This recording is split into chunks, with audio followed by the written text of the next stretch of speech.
की एखादी महिला जेव्हा राजकारणामध्ये येते ती फक्त नावाला असते, पण त्याचे ॲक्च्युअल डिसिजन जे असतात, जे निर्णय असतात, तिच्या मागे तिचे एखादा पुरुष पती असेल किंवा वडील असतील किंवा एखादा दुसरा पुरुष तिचे निर्णय घेत असतो.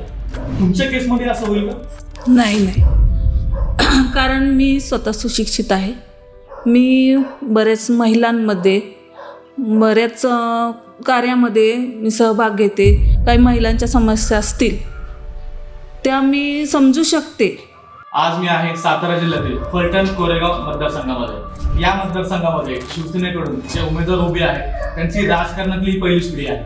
तर त्यांचा आत्तापर्यंत प्रवास काय राहिलेला आहे, त्यांनी त्यांच्या मतदारसंघामध्ये आत्तापर्यंत काय काय कामं केलेली आहेत, या मतदारसंघातले प्रश्न काय आहेत, या गावातल्या बेसिक गरजा काय आहेत आणि पुढे 5 वर्षासाठी त्यांचं विजन काय आहे हे आपण त्यांच्याकडून आज समजून घेणार आहोत. जे गर्दीची ठिकाणं आहेत तिथं महिलांच्या पुरुषाच्या अडचण आहे, तिथं शौचालय उभी करण्याचं हे पहिला माझा भर राहील तिथं. तर इथले शेतकऱ्यांचे प्रश्न नेमके काय आहेत आणि ते प्रश्न सोडवण्यासाठी तुम्ही काय करणार आहात? रस्त्यामध्ये समस्या आहे की गावातून शेतीसाठी जाण्यासाठी रस्ते नाहीत. वाड्या वस्ती आहेत आजूबाजूला, तिथं जाण्याच्या रस्त्याची अडचणी आहेत.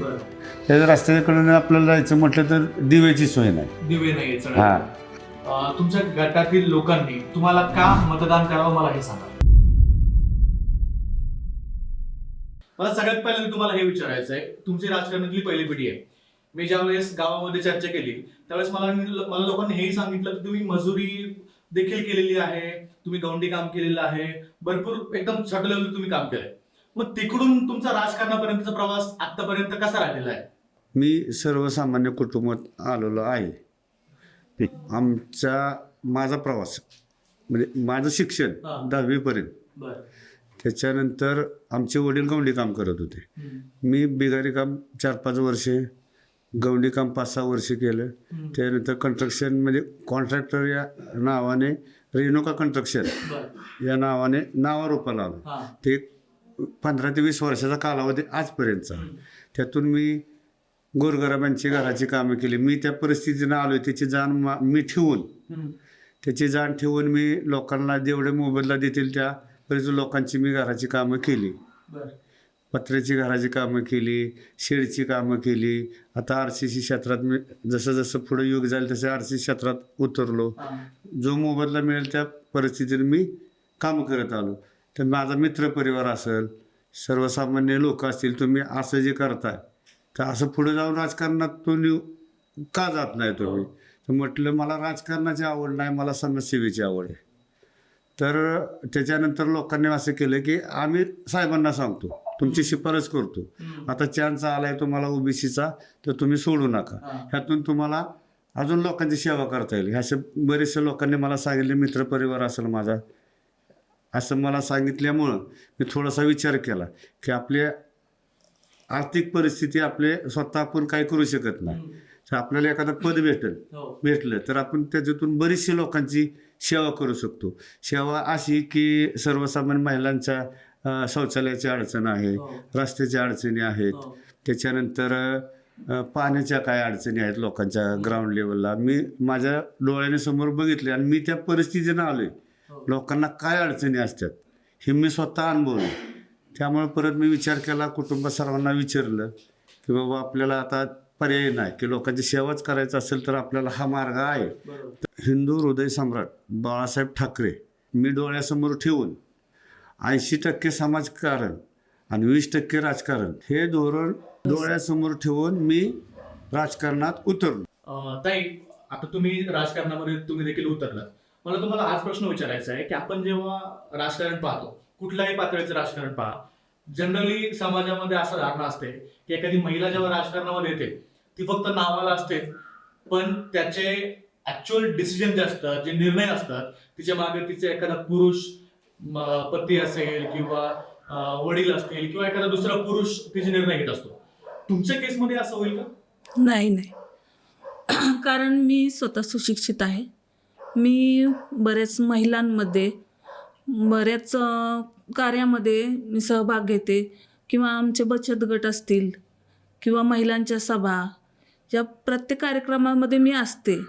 त्याच्यामुळं मला त्यांचा सगळा अनुभव आहे किंवा ज्या काही महिलांच्या समस्या असतील त्या मी समजू शकते आणि पुढे त्या मांडू शकते आणि परत त्यांचे काय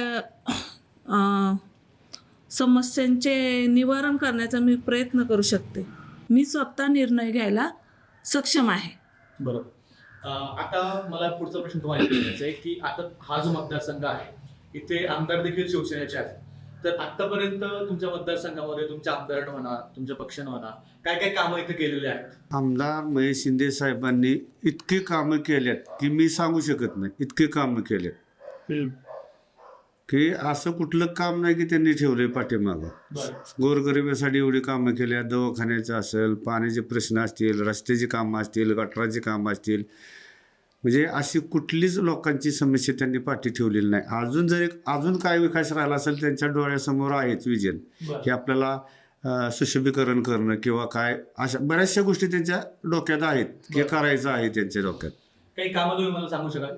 आमदार महेश शिंदे साहेबांनी कोरोनाच्या काळात त्यांच्या सौपत्नी असतील, त्यांचे बहीण असतील, त्यांचे सर्व कुटुंब जीवाची पर्वा न करता त्यांनी जनतेसाठी झोकून घेतले. स्वतःसाठी जनतेसाठी स्वतः त्यांनी सेंटर उभ्या केली की तिथं ऑक्सिजनचं असेल, पुरवठ गोळ्या असतील, जिथं कमी एक ही गोळी किंवा असा कुठं ऑक्सिजन त्यांनी कमी पडू दिलं नाही जनतेसाठी. त्यांनी स्वतःची जीवाची पर्वा न करता जनतेची सेवा केली कोरोनाच्या काळात. आमदार महेश शिंदे साहेबांनी कोट्यवधी रुपये, स्वतःचे कोट्यवधी रुपये टाकून जनतेची सेवा केली, लोकांची सेवा केली. त्यांच्या जीवाची पर्वा न करता त्यांना 2 वेळा कोरोना झाला तरी ते डगमगले नाहीत, पण जनतेच्या सेवेसाठी ते मैदानात उतरले. आमदार महेश शिंदे साहेबांनी पळशी ते जोगमठ रस्ता ते पूर्ण केला. तळे ते नलडेवाडी रस्ता पूर्ण केला. आता हिवरे खिंडीचं एक काम मोठं आहे ते बी मार्गी लावले. ते तिकडून काम अर्ध्यापर्यंत पुरं होत आलं. थोडं फॉरेस्टचा प्रॉब्लेम असल्यामुळं फॉरेस्टचा प्रॉब्लेम होता तरी त्यांनी स्वतः लक्ष देऊन तो क्लिअर करून घेतला. हिवरे खिंडीचं काम त्यांनी संपवण्याच्या मार्गानं सुरुवात केलेली आहे. आणि तिकडली 8 ते 10 गावं ह्या वाटा गटाला जोडणार आहेत. त्यामुळे येथील सर्व लोकांचा त्यातून फायदाच होणार आहे. याला जोडून अजून एक मी सांगते की पाणी समस्या ही फार मोठी कठीण होते. कारण मी एक महिला असून मी समजू शकते की पाण्याची गरज ही घर कुटुंब चालवताना महिलांना जास्त भासवते आणि पाण्याची टंचाई खूप असल्यामुळे कुठलंही काम पूर्ण व्यवस्थित होत नव्हतं. किलोमीटर पाणी आणून घरातलं जे काम आहे ते आवरताना महिलांना बाहेर जायला किंवा कुठलंही शेतातलं काम करणार खूप उशीर होत होता. पण आमदार महेश शिंदे साहेबांनी पाण्याची समस्या 90% खूपपर्यंत सोडवलेली आहे. आमदार महेश शिंदे साहेबांनी जे 80% गावाचा प्रश्न सोडवला आहे त्यात देऊर गाव असेल, बिचुकले गाव असेल, नलवडीत मोठं धरण बांधून तिथून खाली 5-7 गावांचा प्रश्न तो त्यांनी मिटवलेला आहे. त्याच्यानंतर पलीकडची काही गावं असतील, देऊरला लगत असणारी गावं, त्याच्यानं उर्वरित जी राहिलेली गावं आहेत, वॉटर स्टेशन असेल, दानेवाडी, फरतरवाडी, विकळे, तडवळे, तो बी प्रश्न त्यांच्या डोक्यात आहे. आणि तो लवकरात लवकर रणजितदादा आणि महेश शिंदे हे मार्गी लावणार हे आम्हाला 100% खात्री आहे आणि ते होणारच. आमदार महेश शिंदे साहेबांनी रुग्णांना बरीचशी मदत केलेली आहे. त्यांचे बहिणीचा हॉस्पिटल पंढरपूर आणि सरकारी हॉस्पिटल असतील, खाजगी हॉस्पिटल, त्यांच्या माध्यमातून गोरगरिबांना जे अडचणी येत होत्या, मोठे क्रिटिकल विषय असतील, ऑपरेशन असतील किंवा काय गोष्टी असतील, हे स्वतः लक्ष घालून लोकांच्या समस्या त्यांनी सोडवली. हे झाले आमदाराची काम. मला सांगा की समाजकारणामध्ये तुम्ही देखील आता उतरला, तर तुम्ही आतापर्यंत काय काय कामं केलेली आहेत? मी माझ्या ताकदीप्रमाणे मंदिरं असतील, छोटी मंदिरे, जीर्ण झालेली मंदिरं असतील, मंदिरातल्या मूर्त्या जुन्या असतील ते मी काय स्वतः दिलेले आहेत. गणेश उत्सव असतील तिथं पुढं होऊन काय कामं केलेली आहेत, तिथं काय अडचणी असतील ती सर्व चौकात ते असे पार वगैरे पहिले जुने पूर्वीचे पार असायचे हो. ते मोडकळीला आलेले, त्या दुरुस्त्या बऱ्याचशा केल्या. त्याच्यानंतर बाबा लोकांना काय दवाखान्यात जायच्या अडचणी आहेत किरकोळ, माझ्या परिस्थितीप्रमाणे मी त्यांना मदत केल्या. त्यामुळं मला ह्या जनतेतूनच जनतेने आमदार महेश शिंदेला सांगून हा उमेदवार आपल्याला असावा, हा सर्वसामान्यातला उमेदवार आहे, म्हणून मी इथं बसलोय. इतर गावात मी सांस्कृतिक भवन हे पण कामं केलेली आहेत. असा एखादा प्रसंग तुम्हाला सांगता येईल कधी जेव्हा तुम्ही एखाद्या कुटुंबाला एखाद्या फॅमिलीला मदत केली? असा प्रसंग मला कोरोना काळातला एक आठवतोय की माझ्याकडे सर्वसाधारण 20-25 कामगार आहेत. बरं. आता बऱ्यापैकी दोघा त्यांना कोरोना झाला, हा. पण एक असा क्रिटिकल एकदम गरीब परिस्थितीत माणूस होता, त्याला कोरोना झाला. आता ऑक्सिजनचा तुटवडा, गोळ्याचा तुटवडा. मग मला जेवढा प्रयत्न करता येईल तेवढं फास्टमध्ये हॉस्पिटलमध्ये ॲडमिट केलं. हो. तिथं बाकीच्या एवढ्या अडचणी आल्या की पैशावाली लोक जायची, हा. मला त्यांच्या पद्धतीने ते सेटिंग लावत होते. आमची परिस्थिती, मी आपलं एक जणाच्या हातापाया पडून डॉक्टरच्या त्याला ॲडमिट केलं. ॲडमिट केलं म्हणजे त्याची इतकी परिस्थिती बेकार होती की तो राहतोय का राहत नाही, अशा परिस्थितीतून हातापाया पडून त्यांनी ती माझी विनंती रिक्वेस्ट मान्य करून त्याला ॲडमिट करून घेतलं. त्याच्यानंतर पैशाचे एवढे पैसे लागतील तेवढे पैसे लागतील, माझ्याकडे होते नव्हते तेवढे माझ्या परिस्थितीप्रमाणे मी त्याला मदत केली. त्यामुळे त्याला ऑक्सिजन पाहायला लावला गेला. त्याच्यानंतर त्याचं नशीब बी चांगलं म्हणायचं, माझं सहकार्य, सगळ्यांच्या दुआ, अशा हिशोबानं तो मला त्याच्या आईचा दुसऱ्या दिवशी सकाळी फोन आला की तुम्ही जे सहकार्य केलं त्यातून माझा मुलगा वाचला, मी तुमचे उपकार कधीही विसरणार नाही. हा एक मला प्रसंग आठवतो त्यावेळेचा. आता मला तुम्ही आतापर्यंत सांगितलं की आमदारांनी काय काय जिल्हा परिषदेमध्ये कामं केलेली आहेत ते सांगितलं, तुमचे कामं तुम्ही सांगितले. आता असं तर बिलकुल नसेल की या जिल्हा परिषदेमधले सगळे कामं, सगळ्या समस्या नागरिकांच्या सुटल्या. तर आता या जिल्हा परिषदेमध्ये काय काय प्रश्न लोकांचे आहेत, काय काय समस्या त्यांच्या आहेत, मला ते एकदा सांगा. वाटार जिल्हा परिषद गटातील सर्व गावामध्ये रस्त्याची समस्या आहे, हो. शेतशिवाराची समस्या आहे, रस्त्यामध्ये काय समस्या? रस्त्यामध्ये समस्या आहे की गावातून शेतीसाठी जाण्यासाठी रस्ते नाहीत. हा. वाड्या वस्ती आहेत आजूबाजूला, तिथं जाण्याच्या रस्त्याची अडचणी आहेत. बरं. त्याच्या रस्त्याकडून आपल्याला जायचं म्हटलं तर दिव्याची सोय नाही. दिवे नाहीये सगळ्या. हां, असा तो एक मुद्दा आहे. बरं. त्याच्यानंतर सरकारी हॉस्पिटलच्या त्या बी बऱ्यापैकी जरा अडचणी आहेत तिथं पण. तो एक विषय, तेवढे विषय जरा डोळ्यासमोर आहेत. बरं. आता मला एक सांगा की तुम्ही म्हटलं की शौचालयाचा इथे विषय आहे, तर शौचालयाचा प्रश्न सोडवण्यासाठी तुमचं विजन काय आहे, तो कशा प्रकारे तुम्ही मार्गी लावणार? वाटार जिल्हा परिषदेत गटातील गाव जे गर्दीची ठिकाणं आहेत, तिथं महिलांच्या पुरुषाच्या अडचणी आहेत, तिथं शौचालय उभी करण्याचं हे पहिला माझा भर राहील तिथं. बरं. की जेणेकरून लोकांना, महिलांना, पुरुषांना अडचणी येणार नाहीत. वाटार जिल्हा परिषद गटातील ज्या गर्दीची ठिकाणं आहेत की महिला पुरुष बाजार भरतो किंवा काही गोष्टी अशा आहेत, त्या ठिकाणी शौचालयाच्या फार अडचणी आहेत. बरं. फार अडचणी आहेत, त्या पहिल्या सोडवायचा मी प्रयत्न करेन. बरं. याच्या व्यतिरिक्त अजून काय तुमचं विजन आहे, काय काय कामं तुम्हाला करायची? त्यानंतर पानंद रस्ते बरेचसे झालेले आहेत वाटार जिल्हा परिषद गटातील. आमदार महेश शिंदे यांनी बऱ्यापैकी पानंद रस्त्याचे मार्गी लावलेले आहेत. हे जे काय वंचित गावं थोडीफार राहिलेत ते बी मार्गी लागणार आहेत आणि ते लावायचा आम्ही प्रयत्न पण करू. वाटार जिल्हा परिषद गटातील बऱ्यापैकी पिण्याच्या पाण्याचा व शेतीच्या पाण्याचा प्रश्न मिटलेला आहे. जी उर्वरित गावं राहिलेली आहेत तो बी प्रश्न मार्गी लावण्याचा आम्ही 100% प्रयत्न करू.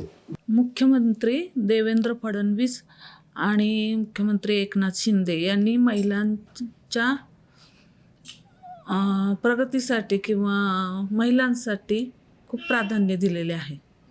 त्यांचे ध्येय पुढं ठेवून मी ग्रामीण भागातील महिलांसाठी ग्रामीण उद्योग किंवा महिलांचे बचत गट आणि महिलांच्या हाताला काम देण्यासाठी, जेणेकरून त्यांना त्याच्या कुटुंबासाठी काहीतरी मदत होईल असं मी प्रयत्न करेन. बऱ्यापैकी कचऱ्याचा विषय आहे तो मार्गी लागलेला आहे, परंतु काही ठिकाणी जे राहिलेलं आहे तो पण आम्ही मार्गी लावण्याचा प्रयत्न करू.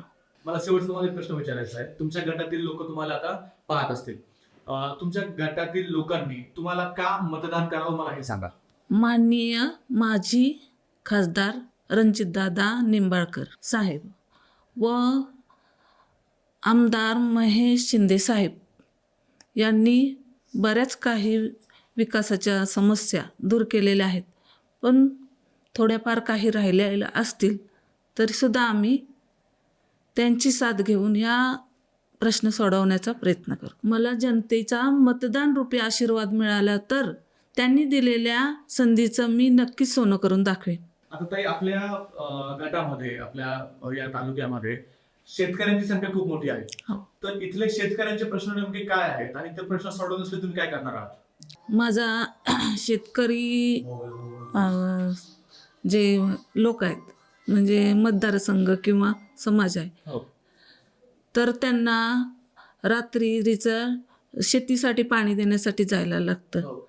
आणि आता असं बरेच समस्या झाल्या आहेत की बिबट्याचा सुद्धा प्रश्न निर्माण झालेला आहे. रात्रीचं जायला लागतं. तर त्यांना शेतकऱ्यांना पूर्ण वेळ लाईटीची सुविधा मिळावी असं मी प्रयत्न करेन. तर धन्यवाद दादा आणि ताई, तुम्ही मला टाइम दिला, बोल मराठीला टाइम दिला. मला असं वाटतं की तुमच्या भागातील लोक तुम्हाला आता पाहत असतील आणि तुमचं जे काही समस्या तुम्ही सांगितल्या, आपल्या गटातल्या ज्या समस्या सांगितल्या, त्यावर तुमचं जे विजन सांगितलं ते नक्कीच लोक पाहतील. आपला व्हिडिओ युट्यूबवरती जाईल आणि मला आशा आहे की जे कामं तुम्ही सांगितले, जे तुम्ही करणार आहात ते तुम्ही नक्कीच पूर्ण कराल. नाहीतर लोक उद्या हाच व्हिडिओ तुम्हाला पाठवतील आणि विचारतील की हे कामं राहिलेले आहे. सो तुम्हाला पुढील जे काही निवडणूक असेल, जे काही तुमचं काम आहे त्यासाठी तुम्हाला हार्दिक हार्दिक शुभेच्छा. धन्यवाद. नमस्कार. जनसेवा ही ईश्वर सेवा म्हणून मी काम करत राहीन. धन्यवाद.